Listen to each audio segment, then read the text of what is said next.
E o Ayatollah Khamenei afirmou, sem citar os Estados Unidos, que o inimigo sionista cometeu um grande erro e deve ser punido por entrar no conflito com Israel. Foi o primeiro pronunciamento do líder supremo do Irã desde o ataque norte-americano a 3 instalações nucleares iranianas no último sábado. Abre aspas, o inimigo sionista cometeu um grande erro, cometeu um grande crime, deve ser punido e está sendo punido.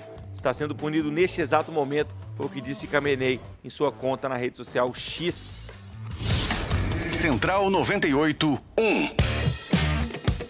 E a Rússia condenou veementemente os ataques dos Estados Unidos a instalações nucleares no Irã após recentes ofensivas de Israel à nação iraniana, informou o Ministério das Relações Exteriores russo. Para o governo russo, as consequências desta ação, incluindo potenciais efeitos radioativos, ainda não foram determinadas. A chancelaria russa destaca que os ataques às instalações nucleares iranianas representam um golpe substancial no regime global de não proliferação construído em torno do Tratado de Não Proliferação de Armas Nucleares. E ainda segundo a Rússia, o Conselho de Segurança da ONU também deve assumir uma posição firme e ações de confronto e desestabilizadoras tomadas pelos Estados Unidos e Israel devem ser rejeitadas coletivamente. O assessor de Vladimir Putin afirmou que o presidente russo, Vladimir, se reunirá com os ministros das Relações Exteriores do Irã, Abbas Araqi, em Moscou, nesta segunda-feira. Central 98.1. Gente, um míssil foi lançado pelo Irã ao território de Israel na manhã de segunda e atingiu a região de Lash, no sul de Jerusalém, foi o que afirmou a mídia israelense. Por enquanto, a gente não tem informações sobre danos ou feridos. O cientista político e professor da Esquema Business School, Wilson Mendonça, avalia os impactos da intervenção dos Estados Unidos no Irã. Fez um paralelo para a gente com a situação vivida em 2003, no conflito Irã-Iraque. Vamos ouvi-lo. Não nos faltam exemplos na recente história de fracassos claros de intervenção, tanto na região do Oriente Médio, mas também no norte da África, de modelos ocidentais de implementação de novos regimes, né? Desde o período do próprio Império Britânico na região do Oriente Médio, mas mais recentemente, por que não lembrarmos da intervenção no Iraque com esse subterfúgio da contenção do armamento químico em solo iraquiano, e também a Primavera Árabe em 2011, intervenções também que já deixaram claro que há uma limitação indiscutível em relação às peculiaridades de cada região, desde o regime, mas também pelos aspectos religiosos que conduzem grande parte, né, ainda mais sobretudo no caso do Irã, que é uma teocracia. Mas o que fica mais evidente nesse momento é o subterfúgio, que pelo menos foi utilizado em 2003 com o Iraque, e que agora também é o pressuposto para a intervenção direta dos Estados Unidos, que não deixa de ser indiscutivelmente uma novidade, né?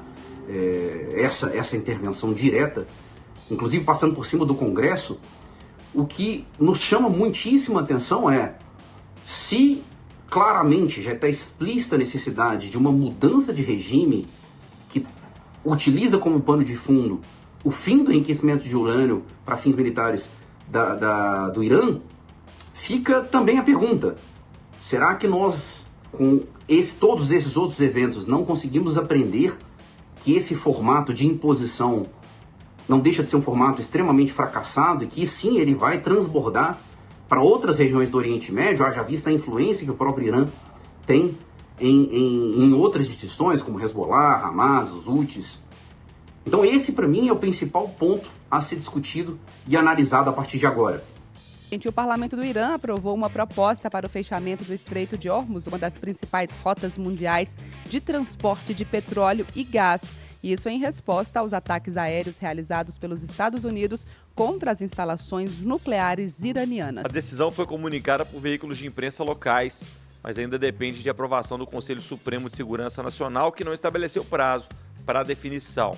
Se confirmado, o bloqueio do estreito pode desestabilizar o mercado global de energia, com possível alta nos preços do petróleo e do gás e impactos no abastecimento internacional dessas commodities. Especialistas alertam que o estreito, por onde passa cerca de 20% do petróleo comercializado no mundo, é considerado um ponto estratégico e sensível em contextos de tensão geopolítica. Central 98.1.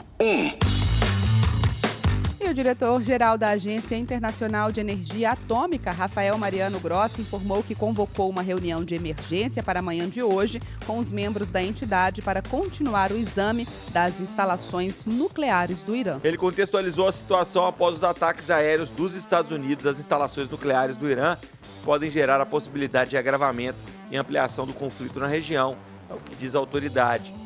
O diretor-geral enfatizou que os técnicos da agência internacional estão no Irã e devem fazer a inspeção em segurança das instalações nucleares do país para registrar a existência de urânio conforme as regras do acordo de não proliferação de armas nucleares.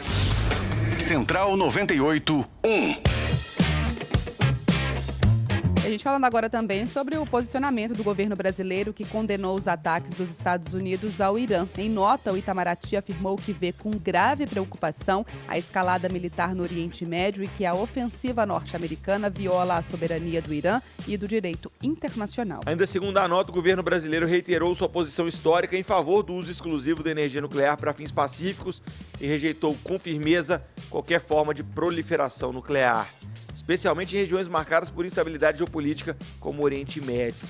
O Itamaraty acrescentou que o Brasil também repudia ataques recíprocos contra áreas densamente povoadas que têm provocado crescente número de vítimas e danos a infraestruturas civis, incluindo instalações hospitalares.